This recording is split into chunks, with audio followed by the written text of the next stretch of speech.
cet après-midi, nous avons le plaisir d'accueillir Madame Francine Markowitz pour clore nos rencontres sur quel avenir pour les matérialismes. Donc, Francine Markowitz va nous parler de la maîtrise. Je ne cite pas son nom en entier, vous regarderez ou on entendra peut-être en parler tout à l'heure. Donc, qui se nommait lui-même Monsieur Machine et dont je pense que notre conférencière va nous le présenter sous l'angle d'une certaine subversion du sujet. Alors, Francine Markowitz a énormément apporté à la philosophie jusqu'à maintenant, donc je ne vais pas citer tout ce qu'elle a fait.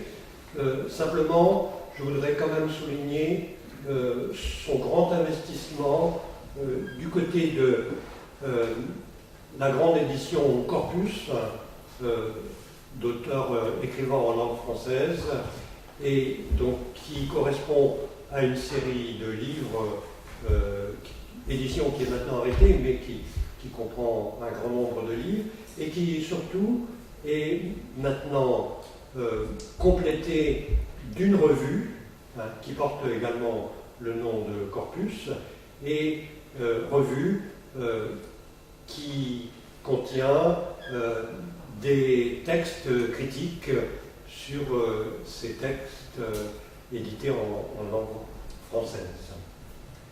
Bien, je laisse tout de suite la parole à Madame Markowitz.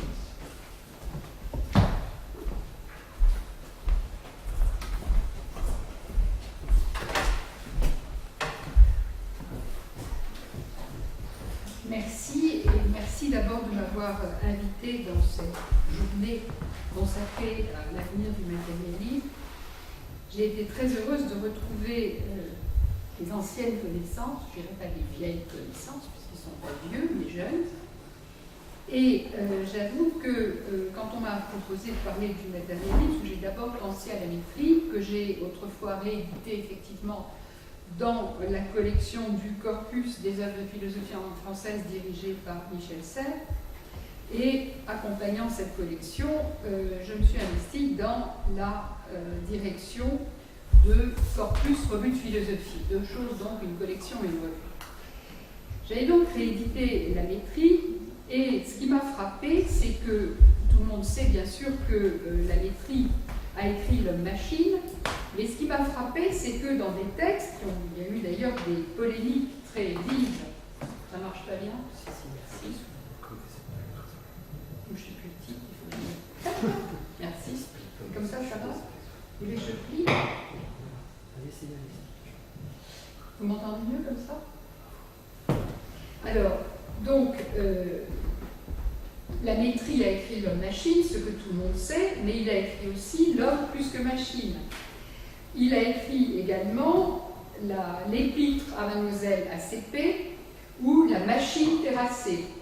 Il a écrit L'épître à mon esprit ou La nonille persiflée. Il a écrit beaucoup de choses et il n'est pas toujours conforme à ce qu'on attend de lui dans ses écrits. Il y a donc des problèmes d'attribution. On disait, mais il peut tenir tel discours, il peut tenir le discours A, mais il ne peut pas tenir le discours contradictoire non A. Donc, ce n'est pas lui qui a écrit d'autres textes. Je me suis penchée là-dessus. J'ai suivi Quérard et Pierre Lemay, qui avait édité autrefois beaucoup de pamphlets de la maîtrise. Et prenant tous ces éléments, j'ai dit, au fond, qu'est-ce qui est intéressant, c'est de voir que l'homme-machine parle à la première personne. L'homme-machine s'impose comme Monsieur Machine. En même temps, il s'impose à la fois comme matérialiste, comme critique du matérialisme, autrement dit, du spiritualisme, et j'ai vu aussi qu'aujourd'hui, beaucoup de graves professeurs ont étudié les rapports entre le matérialisme et l'empirisme. Je voudrais dire tout de suite que, d'abord, je suspecte toutes ces déterminations en isme d'être des généralités. Et ma méthode a toujours été de leur préférer une étude des arguments, une étude des altérations de ces arguments, une étude de leur déplacement. Et je n'ai pas choisi de parler de la métrie comme d'un matérialiste parmi d'autres. Mais je me suis demandé s'il s'assignait lui-même à l'une des deux places, matérialisme, spiritualisme, alors qu'il les nomme et qu'il accepte de les tenir l'une et l'autre tour à tour, dans l'épître à Mademoiselle ACP, dans l'épître à mon esprit, dans l'homme plus que machine. Et je me suis interrogée sur le sens du colloque, puisque sur le titre du colloque, pour pouvoir m'y inscrire, et le titre du colloque semblait suggérer ou bien que les matérialistes n'ont pas d'avenir, que leur position est dépassée, ou bien que cette position a absorbé toute la vie philosophique et que c'est à l'intérieur du matérialisme que les questions se formulent désormais. Or, je suis sceptique sur ces catégories normisme et je vais m'employer à vous montrer que lorsque l'homme-machine parle à la première personne en se nommant Monsieur Machine, il met en œuvre plusieurs arguments sceptiques et par conséquent, c'est moins le matérialisme qui est en jeu dans son discours que le scepticisme. Et peut-être est-ce le scepticisme qui est en jeu dans le matérialisme. Alors, je vais dire trois choses. Premièrement, qu'est-ce que cela signifie que l'auteur de l'homme-machine se désigne comme Monsieur Machine? Cette place est, à mon avis, celle d'un argument dans un dispositif de critique de la fonction sujet.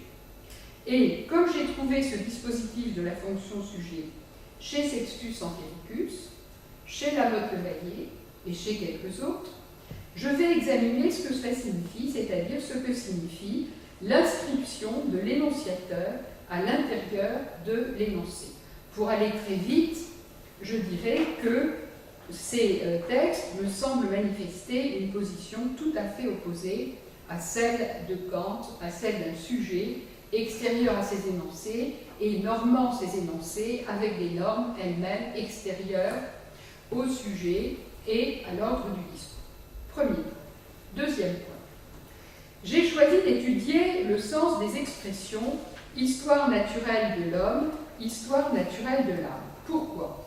Je voudrais vous montrer que, et cela très rapidement, que la Métrie, en 1745, avait publié l'histoire naturelle de l'âme, et traduite de l'anglais de M. Chartres par feu M. H, qui est sans doute le médecin Huneau.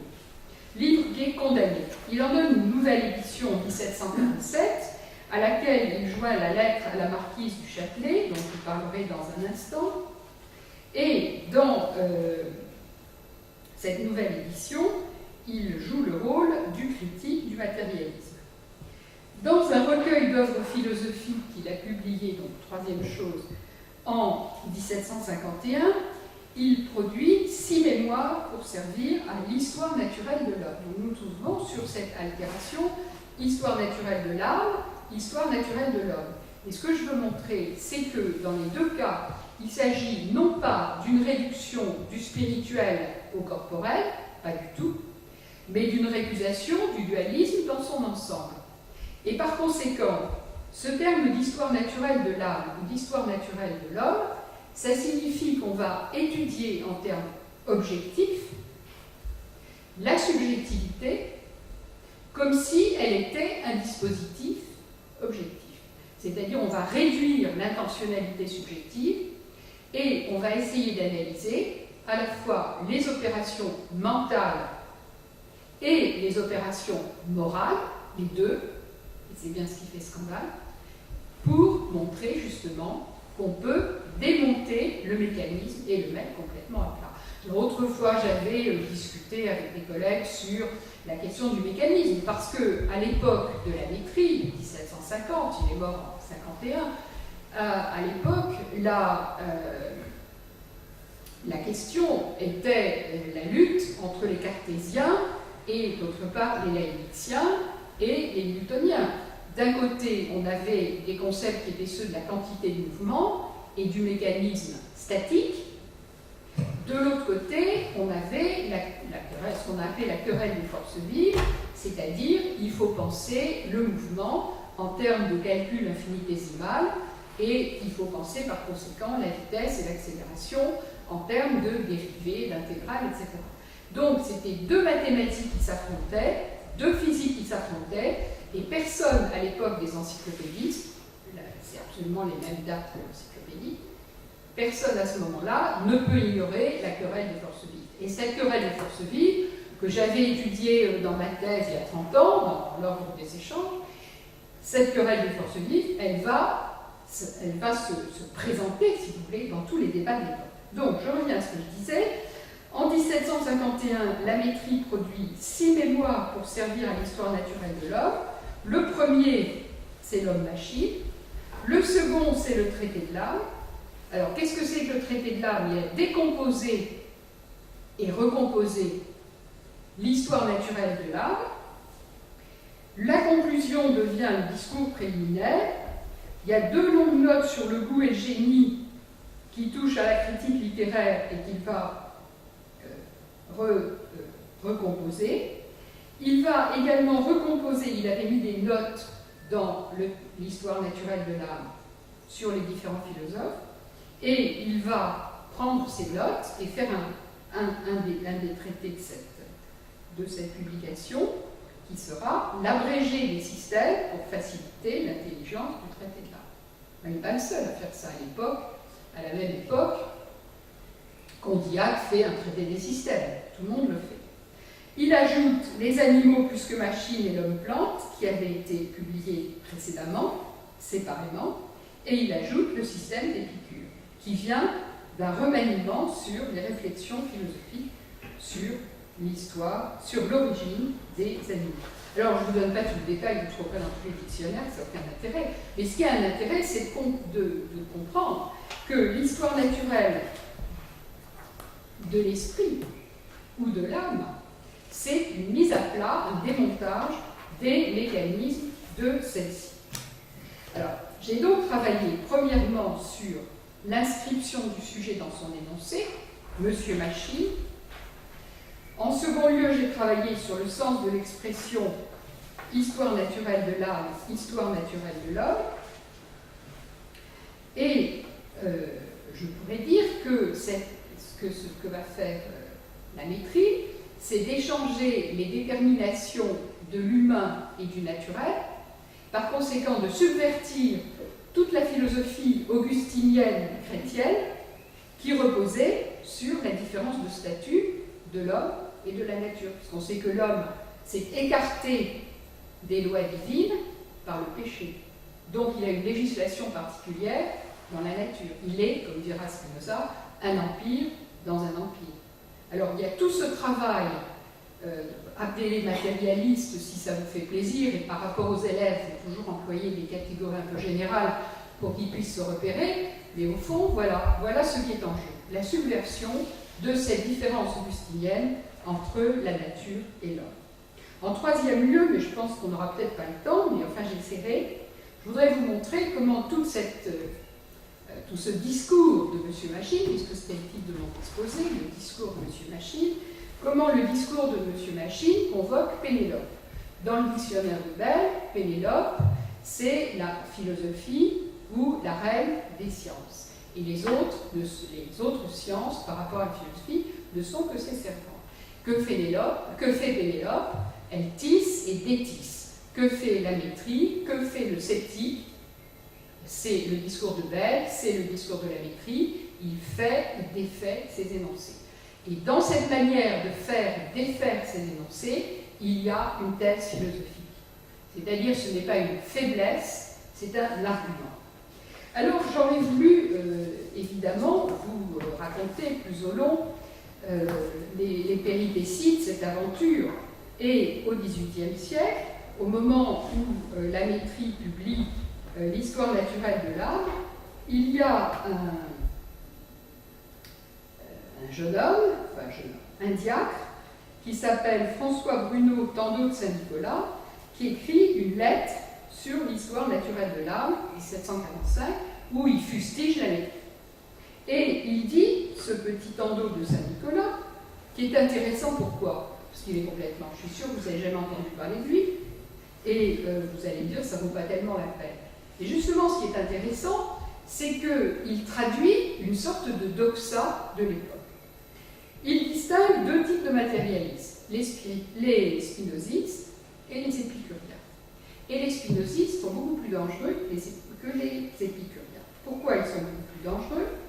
Parce que, il dit de la métrie, pour expliquer pourquoi ils sont dangereux, c'est un disciple de Spinoza qui ne reconnaît ni l'existence de Dieu, ni la spiritualité de l'âme, ni sa liberté, qui fait tous ses efforts pour établir la doctrine impie du matérialisme et pour renverser les grandes vérités qui sont le fondement de la religion, qui ont réuni le suffrage de tous les siècles, etc. etc.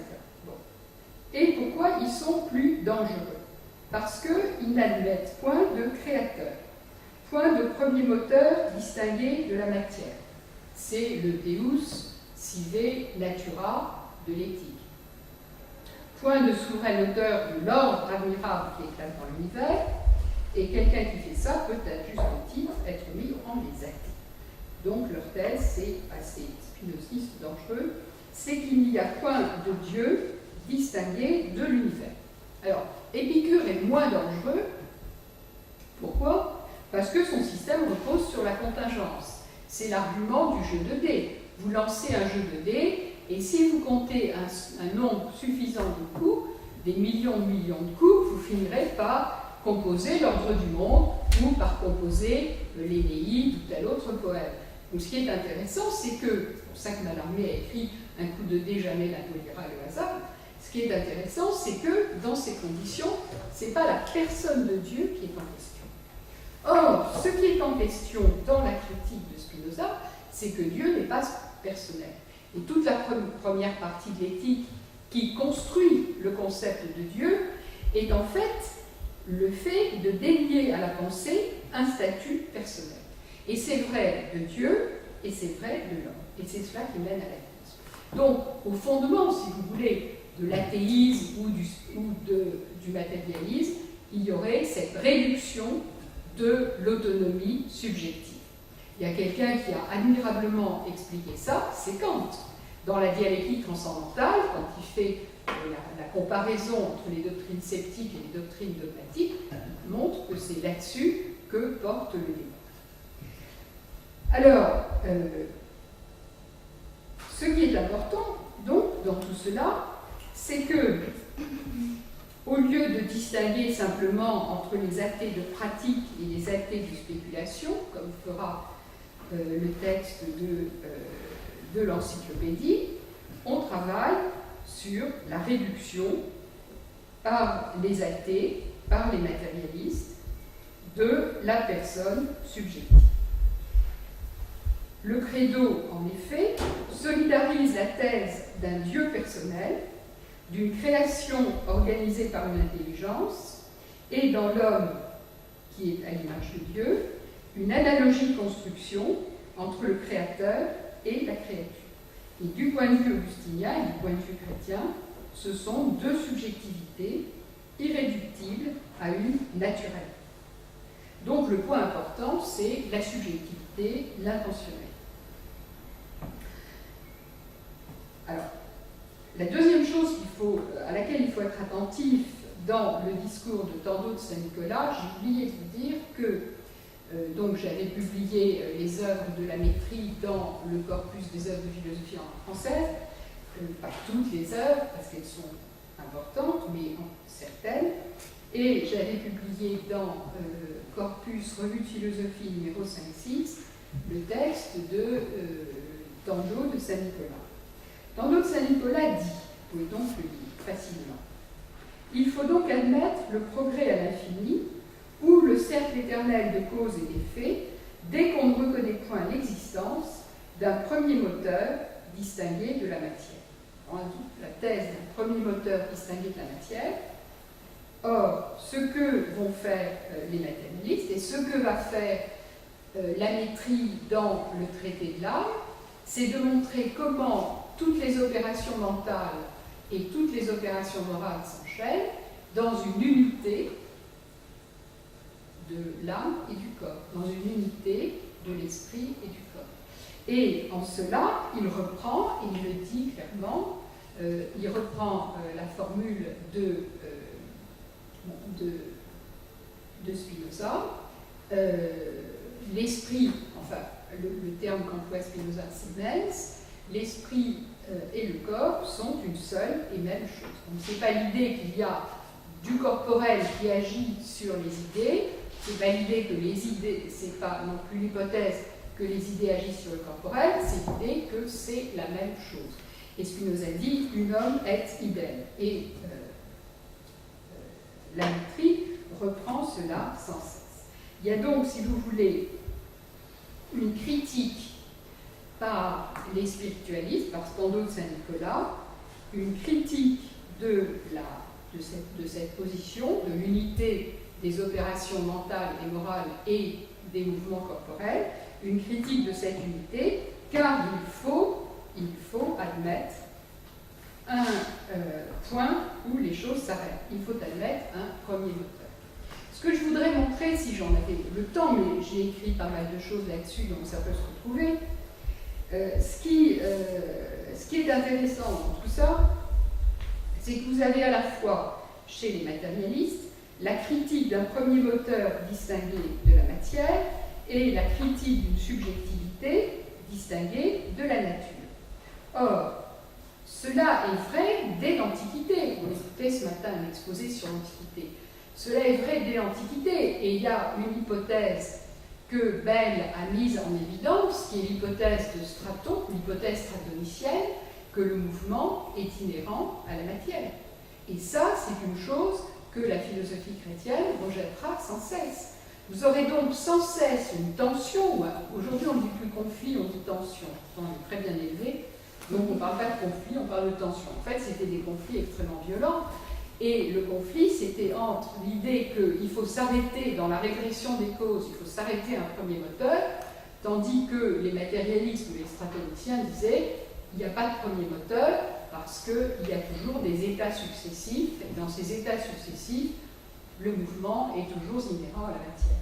Et on peut dire en un sens que les écrits de physique de Leibniz reprennent cette hypothèse stratonicienne. Alors, lorsque les dogmatiques disent avec Aristote ananke stenai, il faut s'arrêter, il y a un moment où il faut s'arrêter, les autres répondent non. Vous dites qu'il faut s'arrêter, les sceptiques disent non, il ne faut pas arrêter, il faut raisonner en termes de structure. Vous voulez vous arrêter parce que vous raisonnez en termes de finalité, voir Spinoza. Donc il ne faut pas s'arrêter, il faut raisonner en termes de structure. Si vous raisonnez en termes de structure, vous raisonnerez en termes de système de variation. Et les sceptiques font jouer les 10 modes d'Énésidème. Les 10 modes d'Énésidème qui ont été repris par Sextus, et cité aussi ce matin. Sextus établit des variations entre les vivants, entre les hommes, entre les sens, entre les circonstances et les tempéraments, entre les situations, entre les distances, entre les lieux, entre les mélanges, entre les quantités et les compositions, entre les types de relations, entre fréquence et rareté, et pour le 10e, entre les croyances et les lois de diverses sociétés. Et ces variations sont indéfinies, il n'y a pas de point final, il n'y a pas de centre unique de perspective. Voilà. Alors, ce débat entre les dogmatiques et les sceptiques, entre les spiritualistes et les matérialistes, ou qui vous voudrez, c'est un conflit qui a perduré à travers les siècles, avec des formules différentes, bien sûr, puisque les circonstances sont différentes. Alors, je voudrais adopter, après avoir annoncé ces difficultés, parce que mon objet, c'était de montrer les difficultés du matérialisme, je voudrais préciser ce que je vous ai dit tout à l'heure sur le sujet inscrit dans son énoncé. Le sujet, dit Sextus Empiricus, est une partie dans une situation de désaccord. Meros, tes, diaphonias. Alors, les traducteurs, il y a belle traduction de Pierre Pellegrin, puis avant, il y avait une... D'ailleurs, c'est très amusant, vous verrez, que les Anglais ont traduit Sextus. Et il y a une édition par Bury et une traduction anglaise de Sextus. Et les Français avaient traduit quelques passages de Sextus dans les années 1948, et puis on a attendu Pierre Pellegrin pour traduire la suite, c'est-à-dire 1990. C'est très intéressant. Je rappelle que la France est la fille aînée de l'Église. Alors, la question du sujet et de l'auteur. Au fond, lorsque Sextus ne sépare pas les normes du jugement lui-même, quand il dit qu'on ne peut pas normer le jugement par un ordre extérieur au jugement, et que le jugement se norme lui-même, il travaille sur l'inscription du sujet à l'intérieur de ces jugements. Ça, c'est anti-cartésien, c'est anti-kantien. Et pourquoi c'est intéressant? Non pas parce que ça apporte la solution à quelque problème que ce soit, mais parce que ça montre que le conflit est permanent, que ce conflit ne s'est jamais arrêté. Alors, par exemple, pour l'expliquer, on pourrait lire la lettre à la marquise du Châtelet que la Métrie ajoute à sa seconde édition de l'histoire naturelle de l'âme, et la Métrie, à ce moment-là, se glisse dans le personnage du spiritualiste. Donc, il va tenir deux discours. Et il dit, en parlant de lui comme d'un autre, cet auteur entreprend d'abord de nous persuader que la matière n'est pas seulement susceptible d'activité ou même dépositaire du mouvement, mais de plus, cet auteur paraît soutenir que la matière a la force motrice ou la puissance de se mouvoir par elle-même. Comment une matière en repos vient à se mouvoir? Il répond que cela vient d'une forme substantielle, etc. Voit-on autre chose dans tout ce vieux jargon inintelligible qu'une communication successive de mouvements qui est toujours empruntée d'une autre matière, mais qui n'est jamais dans celle qui se meut. Donc, il y a là quelque chose d'irrationnel. Voilà. Chez lui, dit encore le faux critique, le critique déguisé, toutes les formes substantielles, matérielles, actives, jusqu'à l'âme sensitive des animaux et même jusqu'à l'âme raisonnable de l'homme. Et donc, ce fou de la Métrie va confondre l'âme spirituelle de l'homme avec l'âme naturelle des animaux. Et bien pire encore, l'âme, ce sera pour lui l'éther ou le feu.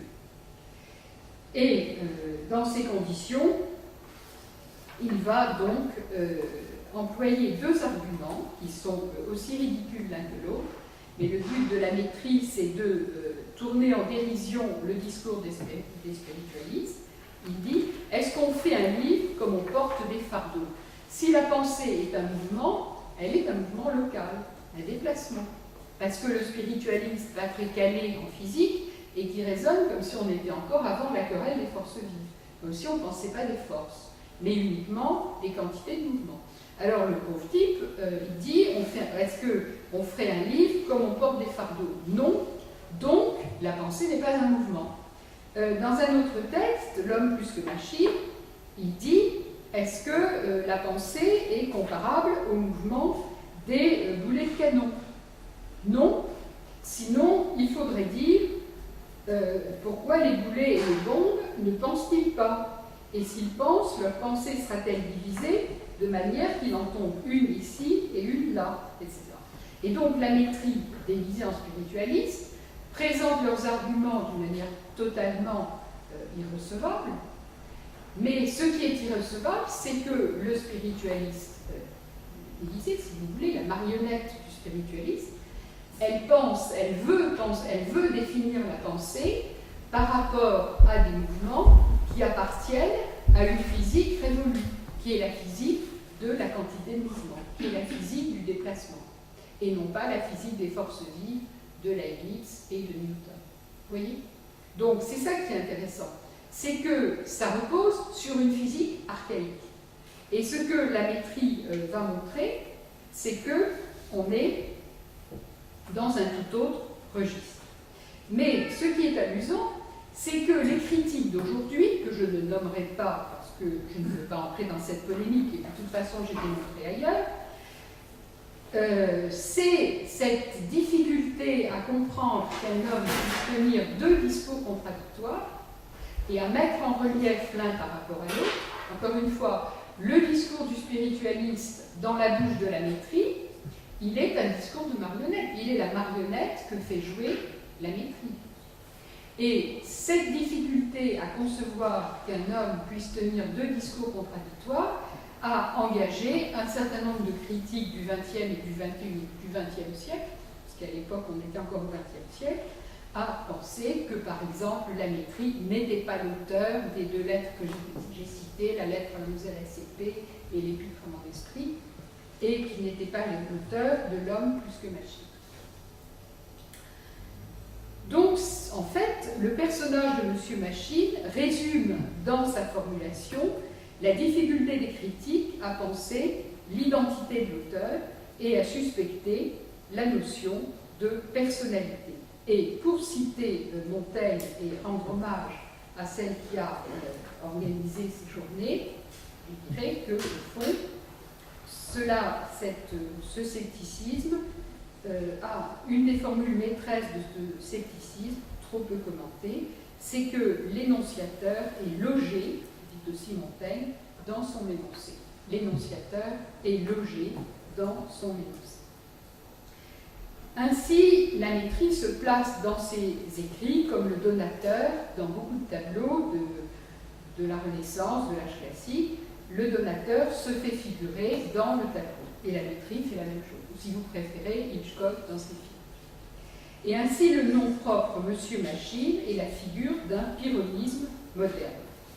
Et la Métrie ira même plus loin, et dans ses différents libelles, il identifie même le journaliste et le journal, l'auteur et l'écrit. Et ça, c'est très important parce que ça va permettre justement de penser l'auteur comme si c'était un texte, et donc d'analyser des dispositifs. Alors, ce paradigme d'un sujet qui se loge ainsi dans son énoncé me semble convoquer aussi une autre question qui, d'une manière tout à fait contemporaine, se trouve chez d'Alembert. Je rappelle simplement pour mémoire que d'Alembert donc correspondait avec le roi de Prusse Frédéric II, je dirais quelques mots dans un instant, de la manière dont la Métrie a trouvé refuge auprès de Frédéric II, que je dirai tout à l'heure.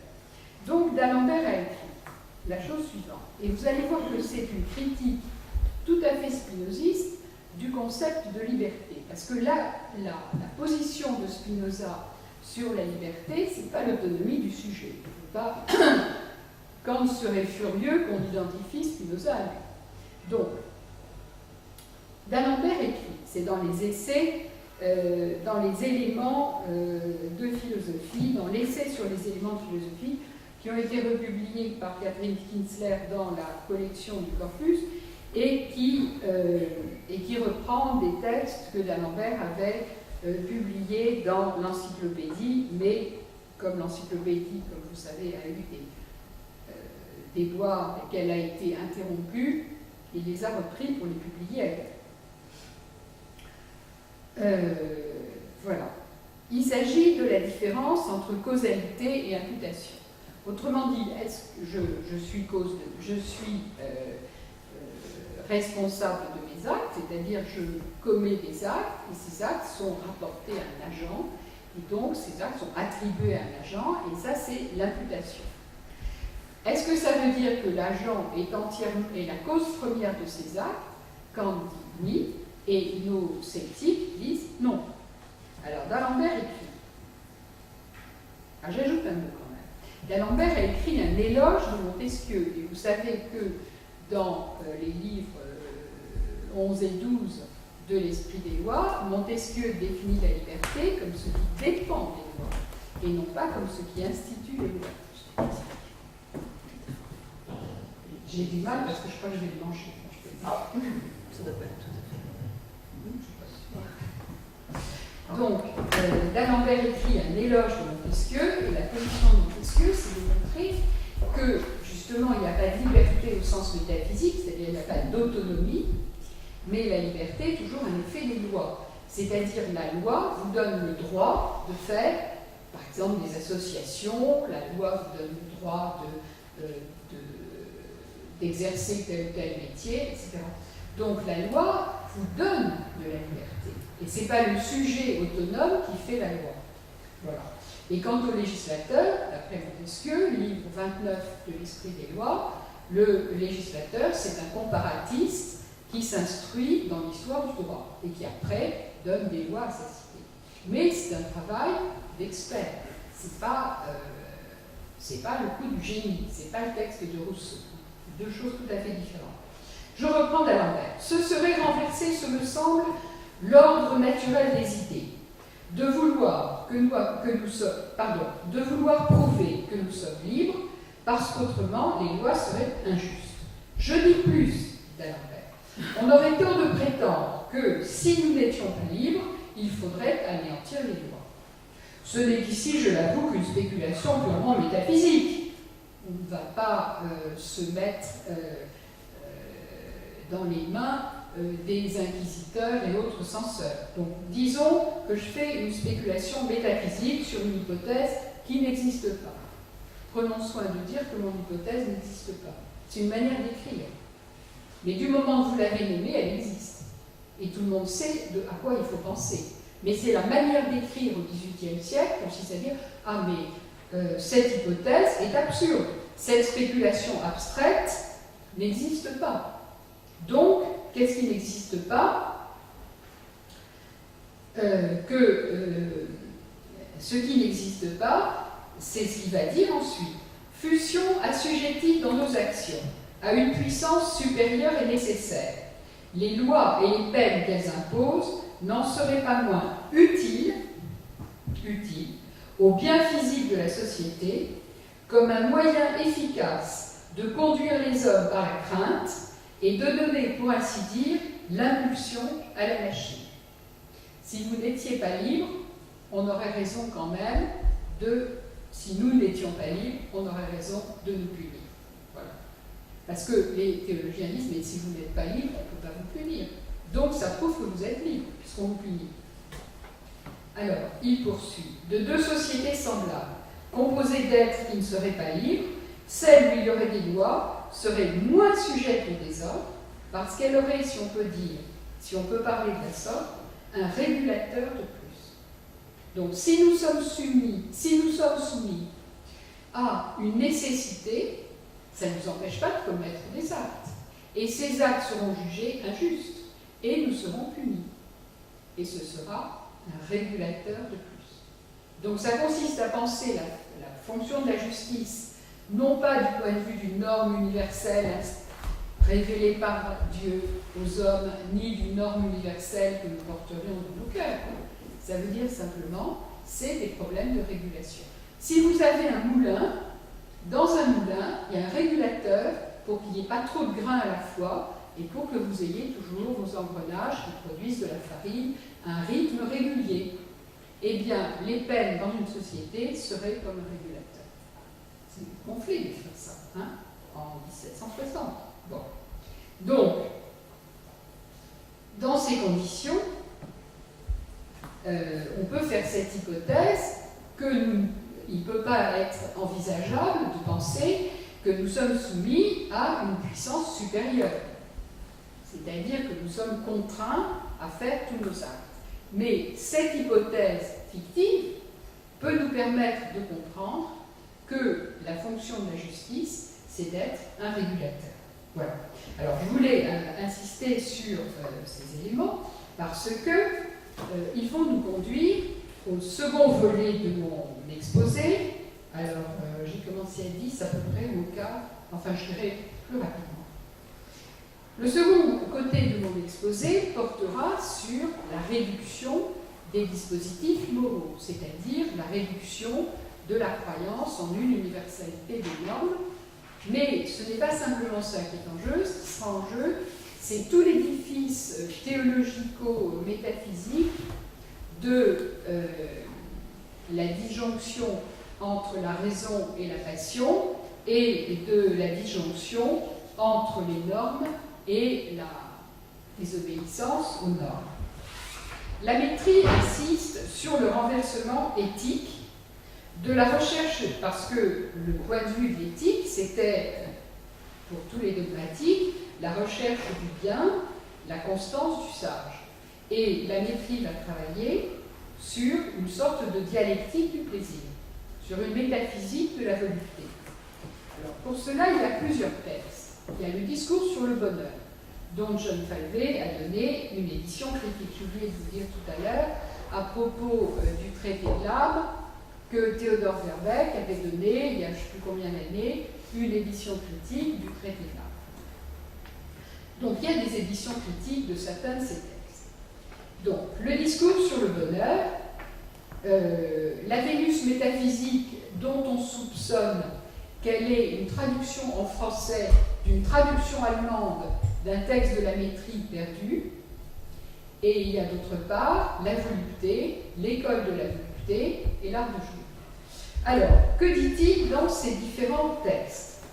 Il fait d'abord une critique de Sénèque dans le discours sur le bonheur, en insistant sur les points communs du stoïcisme et du christianisme, qui sont un goût surprenant pour la mort. Et ces points communs du stoïcisme et du christianisme sont aussi une sorte de traduction de l'immortalité dans la gloire ou de la gloire dans l'immortalité. Et ça, c'est une chose qu'a expliqué Bell dans les pensées diverses sur la comète, paragraphes 161 à 173. Bell dit pourquoi l'immortalité de l'âme? Parce que, et c'est un peu ce que disait Platon, il faut que les hommes aient peur de ce qui peut leur arriver après la mort et d'une sorte de tarif des peines en fonction de leur vie une fois qu'ils sont morts. Et d'autre part, dans la philosophie antique, la grande affaire, c'est la gloire.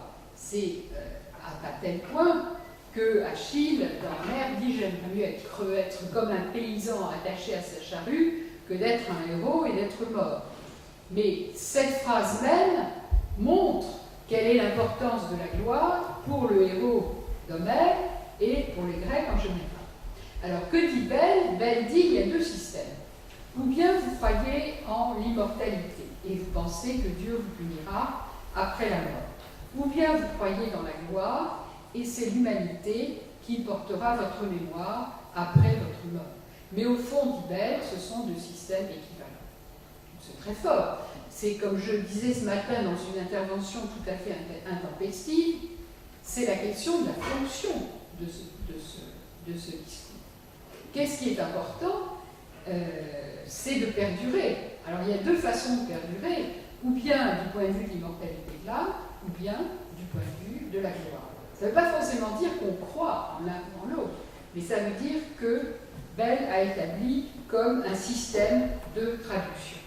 Mais si on pense un tel système de traduction, on dira avec la Métrie, le remords surcharge des machines aussi à plaindre que mal réglées.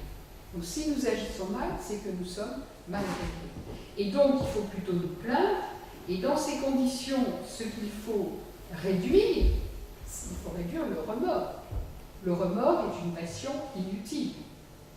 Et cette passion inutile s'inscrit dans le registre de toutes les déterminations humaines qui sont inutiles.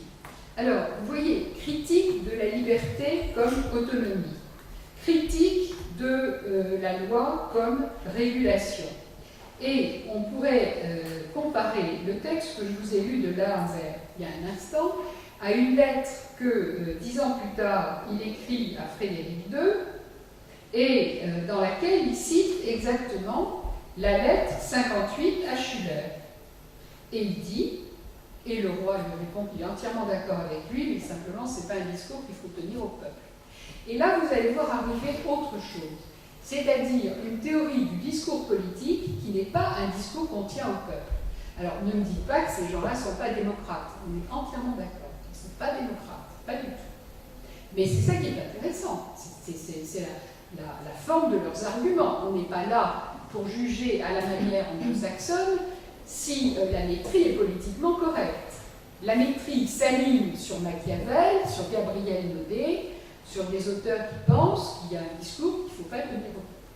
Mais la maîtrise va quand même plus loin, parce que la maîtrise montrera que toutes les spéculations métaphysiques qui font qu'on a condamné les Giordano Bruno, les Vanini au bûcher, ce n'est pas la peine de les condamner au bûcher, vous pouvez faire l'économie de cette horreur. Du point de vue même de l'intérêt de l'Inquisition, on aurait très bien pu économiser cette horreur. Et on aurait économisé cette horreur, pourquoi? Parce que le peuple s'en fout.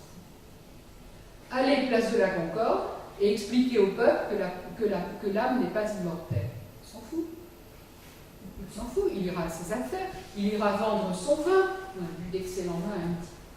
Il ira vendre son vin, il ira vendre ses toiles, ses dentelles, il s'en fout éperdument.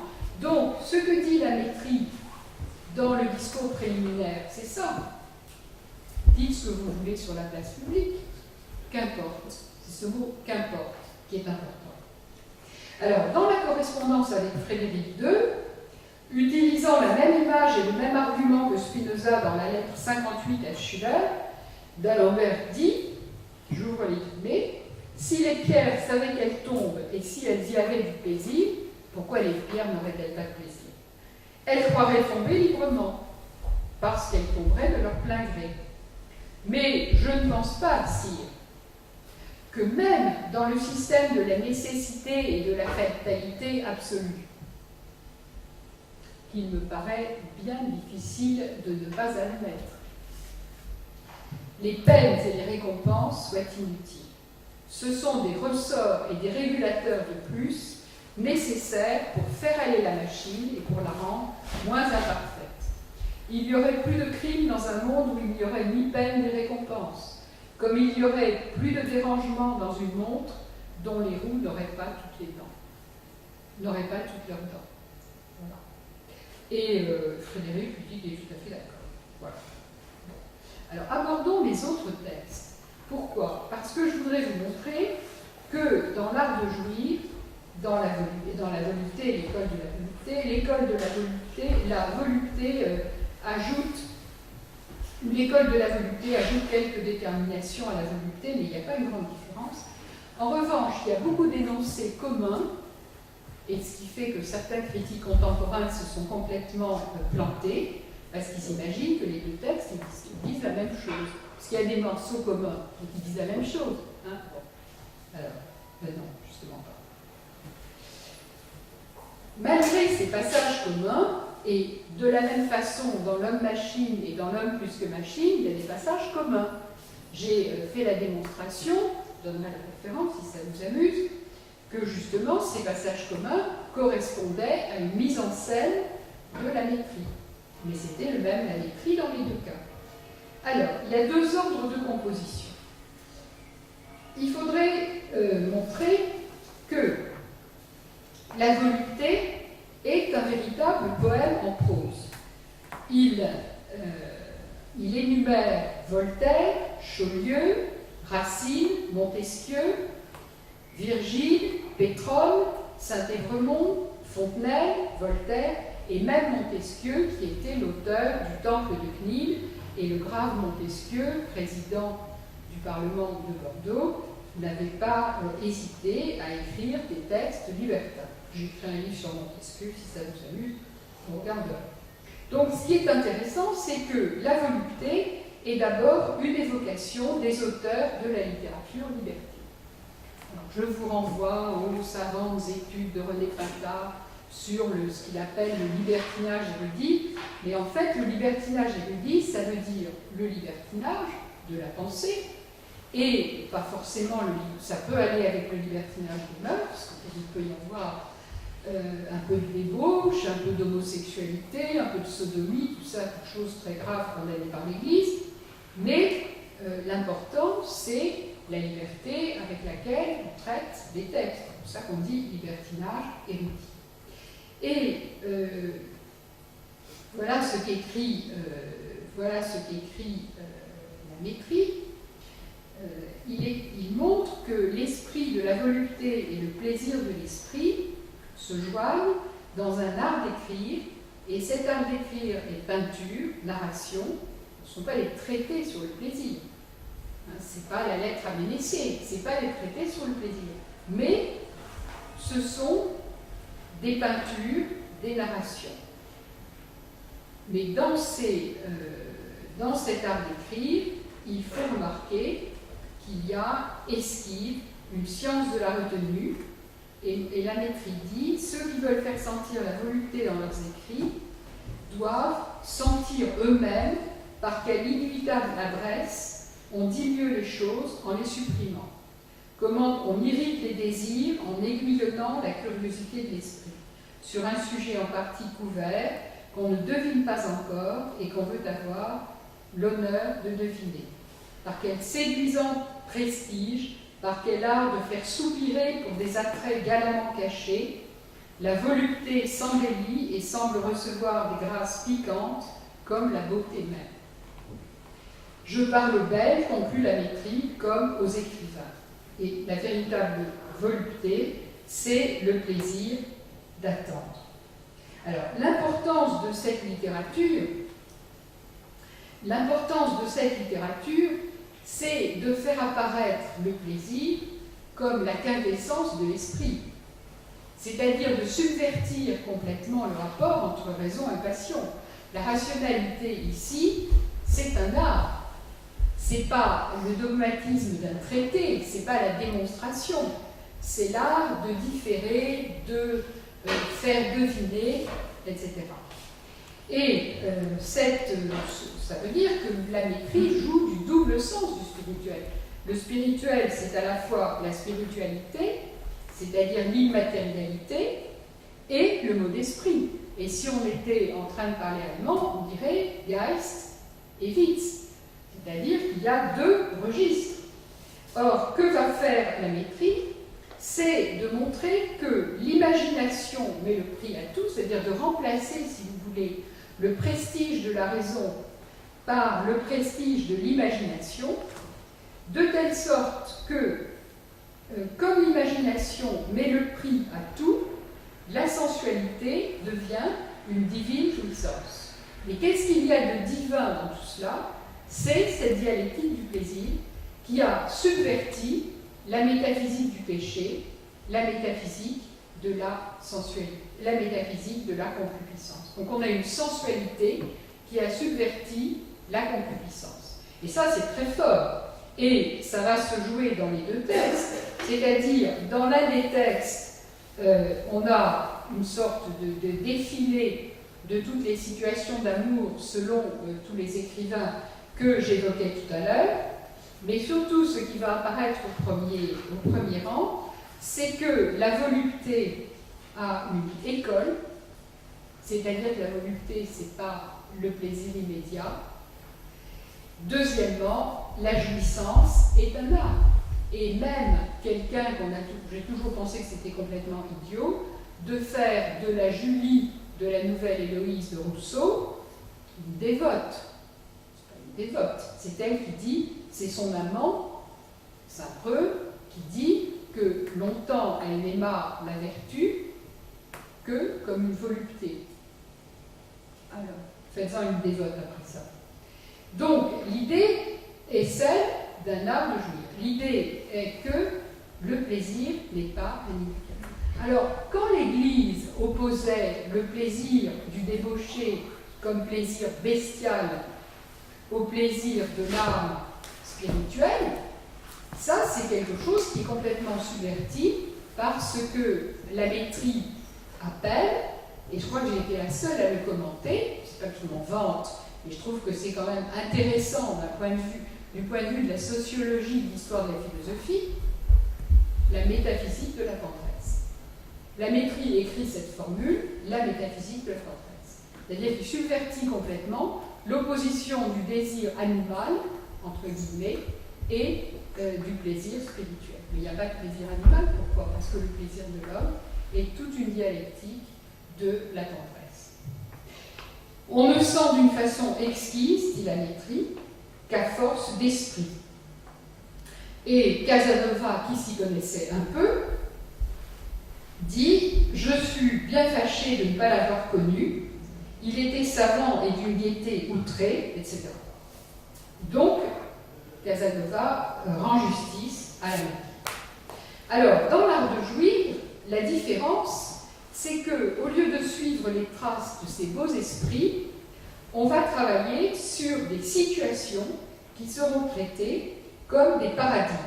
Par exemple, les amours de Sappho ou de Giton, ça sera l'homosexualité sous ces deux formes. On n'a pas besoin de le dire, puisqu'il suffit d'évoquer des personnages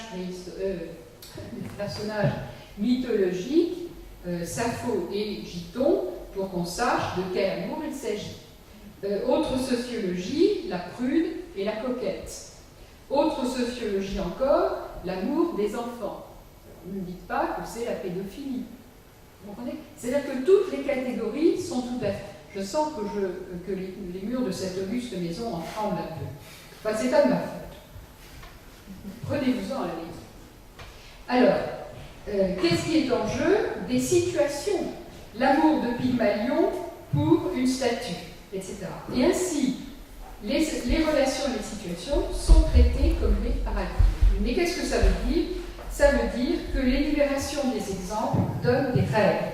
Et par conséquent, que l'éthique est au pluriel, que l'éthique est articulée à l'efficace des exemples singuliers, en lieu et place de normes universelles. Alors on n'a pas le temps, mais bon, je l'avais écrit, c'est ici qu'on pourrait faire un certain nombre de distinctions avec le banquet sceptique de la Motte-Levaillé, qui travaille sur la diversité des situations d'amour, et qui analyse justement ce pluriel. On pourrait faire une comparaison avec Sade, etc., etc. Je reviens simplement à la métrie. L'art de jouir reprend les exemples littéraires de la volupté, mais pour en tirer une autre philosophie de la volupté, celle où le bénéfice de la volupté signifie le sujet. Prendre acte de la différence de la volupté et du plaisir, c'est marquer la place du moi. Et si vous m'en laissez la liberté, je voudrais bien rappeler la formule décisive de Lacan: le signifiant représente le sujet auprès d'un autre signifiant.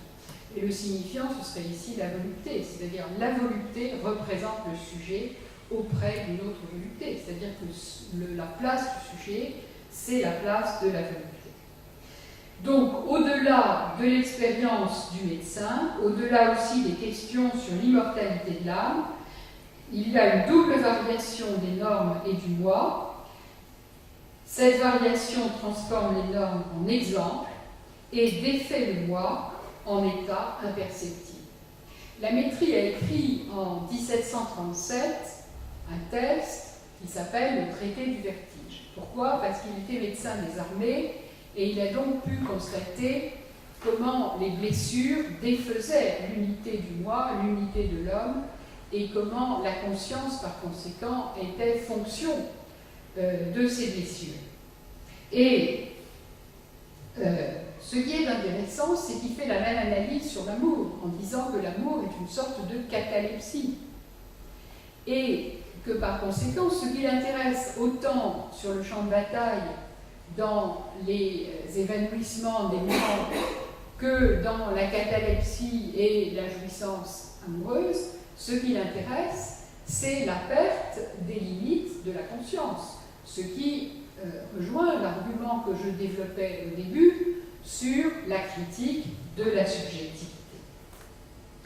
Ainsi, vous voyez que même si tous ces textes sont narratifs, descriptifs, si la méthode de la métrie, c'est celle de la philosophie expérimentale, c'est-à-dire d'écrire, on arrive ainsi à une sorte d'éloge de l'inconstance, le sujet étant défini comme une inconstance. Alors on est bien loin des stoïciens, de Juste Lipse et de la constance du sage. Mais je voudrais dire, et ce sera, si vous voulez, ma conclusion, en même temps qu'une petite allusion à Pénélope, parce que je crois que j'atteins là. J'ai largement utilisé mon heure. Je dirais que l'éloge de l'inconstance accompagne la référence biographique à l'exil. La métrie a été élevée chez les jansénistes, mais ce n'est pas le seul exemple d'un élève des jansénistes qui devient matérialiste. C'est un sujet dont j'ai beaucoup parlé avec Françoise Doué-Soublin, à l'époque on travaillait justement, ensemble. Donc, la métrie abandonne le projet d'une carrière ecclésiastique, il devient médecin, il obtient le chapeau de médecin, le bonnet de médecin, et même avec la protection du duc de Gramont, il devient médecin des armées, ce que je disais il y a un instant. Mais il écrit pour critiquer les médecins le chemin de la fortune ouvert aux médecins. C'est un thème qui reprendra souvent et longtemps la polémique contre les médecins. Mais on a toujours dit que cette polémique, c'était l'incompétence des médecins. Et en réalité, dans l'ouvrage de Pénélope, autre ouvrage de la métrie que j'ai réédité chez Fayard, dans l'ouvrage de Pénélope, il dit Machiavel ou anti-Machiavel en médecine. Machiavel en médecine, c'est que, évidemment, il y a un problème de compétence, parce que les médecins négligent la physique, la chimie, l'histoire naturelle, pour courir les salons, briguer les élections dans les académies, etc., au fond, comme aujourd'hui.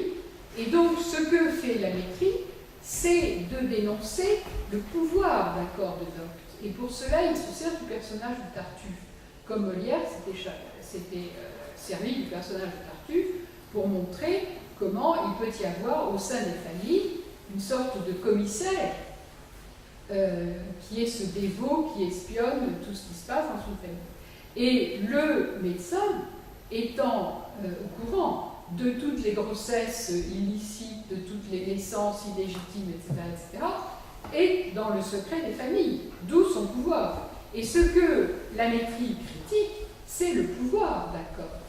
Et donc, ce n'est pas la religion, c'est le fait que n'importe quel corps, que ce soit le corps des théologiens, ça c'était le problème de Spinoza, ou que ce soit le corps des médecins, exerce un pouvoir. C'est le pouvoir d'un corps. Ce pouvoir d'un corps qui sera dénoncé par Rousseau. Donc, je disais que l'éloge de l'inconstance accompagne la référence biographique à l'exil. Premier exil à Leyde, la métrie a provoqué un corps de docte, les médecins. Deuxième exil, alors il fuit à Leyde il écrit L'homme-machine, il le dédicace à un médecin célèbre, le baron Haller, en se moquant de lui, c'est-à-dire avec une dédicace ironique, car il montre que la médecine mécaniste de Haller, c'est traiter des fibres, de l'irritabilité, etc., est solidaire d'une philosophie spiritualiste, d'une morale spiritualiste. Donc vous êtes un homme coupé en deux, il y a d'un côté le médecin mécaniste, célèbre, et puis il y a de l'autre côté le baron Haller, le même, qui va dans des parties fines avec les danseuses. Bon. Et qui pense tout cela en termes de disjonction entre le mécanisme corporel et la morale spiritualiste. Donc il se moque de la moralité, le livre est saisi, l'auteur est condamné, obligé de fuir. Donc il va fuir chez Frédéric II, qui se frotte les mains de protéger tous ceux que les gouvernements des autres pays européens ont exclus, puisque Frédéric II est protestant, mais pas catho, donc très bien. Alors, je passe maintenant sur la suite. Donc la référence à Pénélope dans tout cela, je vous en ai parlé il y a un instant, donc je ne reviens pas dessus, mais je voudrais simplement dire en conclusion que les études contemporaines ont beaucoup favorisé la critique de la religion, la critique du surnaturel dans la philosophie des Lumières. Elles ont privilégié le naturalisme, l'empirisme, le matérialisme, mais ces généralisations ont gommé le travail des arguments singuliers. Il m'a donc semblé nécessaire de rectifier l'effort des critiques et d'interroger l'échange des déterminations entre nature et histoire. Ce que j'ai toujours appelé l'échange des déterminations entre nature et histoire, parce qu'il y a beaucoup de critiques qui ont dit « Ah, mais tous ces matérialistes sont déterministes ». Non, ils ne sont pas déterministes. Lisez Laplace, le système du monde. Et Laplace, le système du monde, le déterminisme, ça n'a rien à voir avec la réduction que font les matérialistes de tous les phénomènes à la nécessité. Nécessité n'égale pas déterminisme. Voilà. Alors, quand je dis échange des déterminations entre nature et histoire, ça veut dire que les phénomènes de la pensée sont traités comme des phénomènes, justement, sont naturalisés, et les phénomènes de la nature sont pensés en termes d'histoire. On parlait tout à l'heure du problème de la génération, mais c'est Buffon qui nous dit dans son traité de la génération des animaux qu'on ne peut pas appliquer à tous les phénomènes de la nature la même physique. Et il dit que la digestion, la respiration, la génération n'obéissent pas aux lois de l'impulsion, c'est-à-dire aux lois de la physique cartésienne. Il dit qu'il faudrait se tourner du côté des newtoniens et de l'attraction pour savoir si cette physique nouvelle ne pourrait pas donner des instruments conceptuels pour penser la nature. Donc, comme d'autre part, il fait une histoire de la nature, c'est-à-dire il dit la Terre a ses archives, comme la société civile a ses médailles, et il montre que les archives de la Terre, c'est tous les fossiles, les coquilles, etc. Donc, à la nature, on applique les catégories de l'histoire, à l'histoire, on applique les catégories de la nature. Échange de détermination. J'ai voulu construire, pas seulement dans cet exposé, mais dans ma vie de chercheur, j'ai voulu construire cette idée d'un échange des déterminations qui me semble critiquer vigoureusement le supposé déterminisme des auteurs des Lumières. Je vous remercie de votre attention.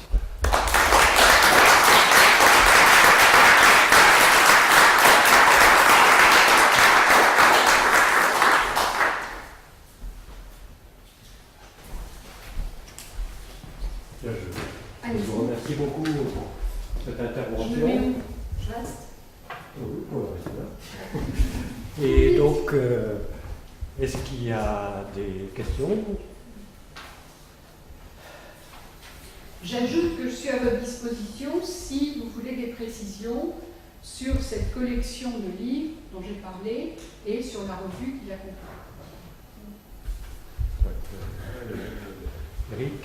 Alors, j'aurais voulu vous revenir, si vous voulez bien, sur ce que vous avez dit sur la loi et la régulation. Parce que demain on vote.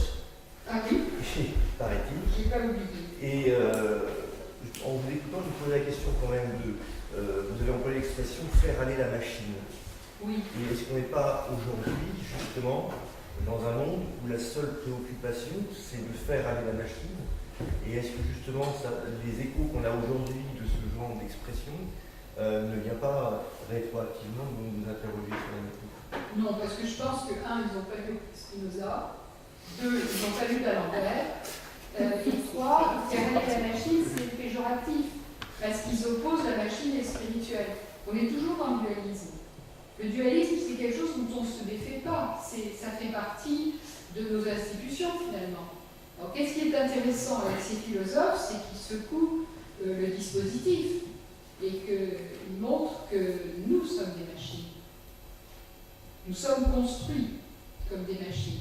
Ce qui veut dire que, si vous voulez tout, ce qui veut dire, et c'est quelque chose que vous allez trouver aussi dans la théorie des, comment ça s'appelle, oui, c'est la théorie des lois civiles de Nicolas Linguet, qui est un avocat et qui a connu la pastille, qui a été embastillé pour ses écrits, etc. Et Linguet fait une théorie des lois civiles dans laquelle il montre que nous avons une véritable idéologie de la liberté.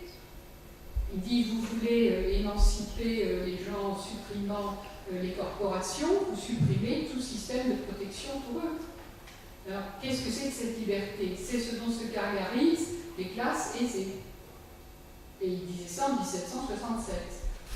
Autrement dit, vous avez un discours sur la liberté, alors là aujourd'hui, allons-y, vous avez un discours sur la liberté qui suppose l'autonomie. Et vous êtes en plein dans cette logique, cette idéologies, comme vous voulez, de l'autonomie. Mais réellement, ça ne fonctionne pas comme ça. À l'école, ça ne fonctionne pas comme ça. Si vous avez des parents profs de philo, par exemple, c'est pas comme si vous avez des parents qui ont été d'abord travailleurs émigrés venus du Maroc, d'Algérie, etc. Ou de Hongrie, ou de Pologne, ou d'ailleurs. Donc l'autonomie, le juger par soi-même, juger par vous-même. Vous voyez? Donc toute cette idéologie de l'autonomie et de la maîtrise de soi, qui constitue le concept de liberté, est une pure illusion. Alors, vous avez lu, comme vous avez lu, vous êtes pour la plupart prof de philo, vous avez lu l'éthique de Spinoza. À condition de ne pas la lire comme certains critiques qui retrouvent l'autonomie de la liberté dans l'éthique de Spinoza. Qui retourne en terminale. Mais voilà, il y a cette idéologie de la liberté. Alors maintenant, si on veut construire la liberté, il faut des lois qui construisent la liberté. C'est-à-dire des lois qui donnent le pouvoir de faire un certain nombre de choses. Ça, c'est la position de Montesquieu. Mais ça ne vient pas du dedans de l'individu humain. Ça vient des dispositifs juridiques. C'est pour ça qu'il faut que le législateur soit un comparatiste et qu'il ait étudié toutes les conséquences des lois des différentes sociétés. Ça, c'est une question de Montesquieu. Oui. À propos du rapport entre liberté et justice, si on suit votre perspective, qui est celle de la maîtrise, est-ce que, pour ce qui est de l'institution judiciaire, lorsqu'elle rend ses arrêts, il faut encore parler de justice? Est-ce que ce ne serait pas une machine régulatrice qui distingue ce qui est utile à la société et ce qui est nuisible? Au lieu de le condamner, au lieu de lui faire honte de son acte, puisqu'il n'en serait pas tellement la cause, eh bien, il serait considéré comme nuisible et écarté, comme nous écartons les lois nuisibles qui gênent notre bien-être quotidien. Donc à ce moment-là, est-ce qu'on peut encore parler d'une notion de justice, une notion morale de justice? Ça n'a plus tellement de sens. Alors vous posez plusieurs problèmes. Premier problème, oui, vous posez plusieurs problèmes parce que vous pensez à la fois à la justice comme un dispositif, c'est-à-dire quelqu'un a contrevenu à des règles sociales et ces règles sont écrites dans des codes de cette société et par conséquent il recevra une sanction en fonction de cette transgression. Premier concept de justice. Et deuxièmement, vous évoquez ce dispositif juridique. Alors, ce dispositif juridique, ce premier point, il est très important parce qu'il catégorise les actes. Et donc, il va distinguer le simple délit d'un voleur, par exemple, du crime religieux, du crime d'opinion, etc. Et éventuellement, on pourra dire dans une société que le crime religieux, il n'appartient pas aux hommes de le caractériser ni de le traiter. C'est à Dieu de s'en occuper. D'où toutes sortes de considérations sur le rapport à la religion. Et puis, la deuxième chose que vous avez évoquée semble faire du code juridique, du code pénal, un système d'exclusion pour une partie de la population. Comme on pourrait imaginer que certains législateurs du Troisième Reich ont décidé que certains peuples ne méritaient pas de vivre, les tziganes, les juifs et d'autres, et que par conséquent, il fallait les supprimer comme s'ils étaient une vermine. Vous voyez? Mais on ne peut pas passer de l'un à l'autre, parce que les citoyens sont là et qu'on n'est pas obligé de passer du sens numéro 1 du code juridique au sens numéro 2. On peut s'arrêter avant, on peut crier avant, on peut se battre, on peut prendre les armes. C'est ce que la résistance a fait. Vous voyez ce que je veux dire? Donc voilà, je crois que même si on parle de machines et de mécanismes, ça veut pas dire que c'est n'importe quoi et qu'on aura le droit d'écraser les hommes comme des bûches. On n'a jamais le droit. Même s'il y a et je pense à des législateurs qui étaient cités ce matin, à un législateur, qui est celui du Troisième Reich. Même si on pense à des gens comme lui, on peut étudier ses textes pour voir ce qu'ils ont de scandaleux et d'inadmissible. Mais il ne faut pas les citer sur le même rang que les Platon ou les Lamétrie. Isabelle ? Oui, je suis très frappée, vous vous en doutez, par les comparaisons qu'on pouvait faire avec Montaigne, quoi, le pyrrhonisme, l'éloge de l'inconstance, la volupté comme art de différer. Voilà. Je voudrais un petit peu vous creuser autour de. Enfin, vous m'expliquer davantage votre expression métaphysique de la tendresse, parce qu'il ne faut pas dire quelle est la nécessité du terme métaphysique ici. En fait. C'est la subversion de la métaphysique de la concupiscence. Dans la métaphysique. Là, on ne parlera pas simplement de physique alors. Mais justement, parce que ça n'est plus l'opposition entre le physique et le spirituel. C'est-à-dire que si on critique le dualisme, ce n'est pas pour n'en retenir que la moitié. Parce que c'est ça l'idée. Alors, parce qu'avec la métaphysique, on pourrait craindre qu'il y ait quelque chose de réification et qu'on vienne à une forme de dogmatisme.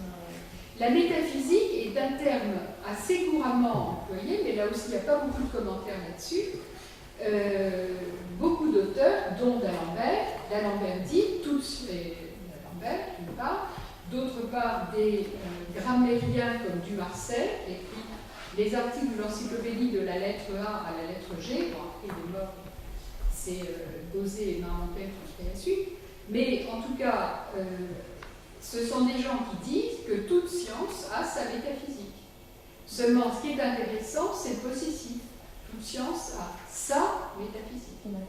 De la même façon, dans l'avant-dernier chapitre du contrat social, Rousseau dit il y a la religion de l'État, la religion du prêtre, la religion du citoyen, la religion de l'homme. Il y a la religion du citoyen, la religion de l'homme, la religion du prêtre.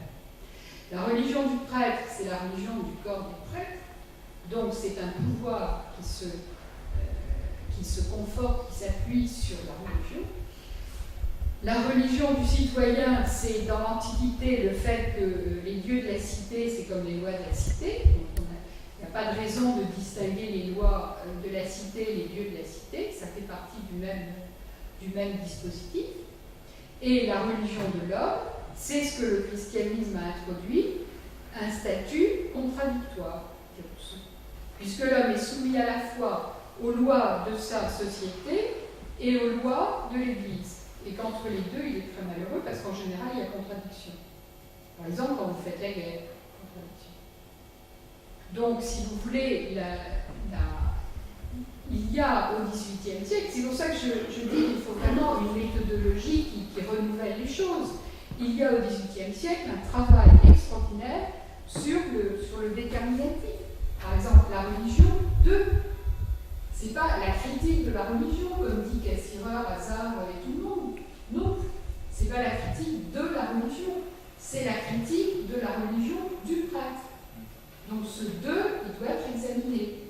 Et de la même façon, le plaisir chez, par exemple, si quand vous lisez l'éthique de Spinoza, il y a un passage, je ne sais plus si c'est 357, vous vérifierez, je suis pas sûre, où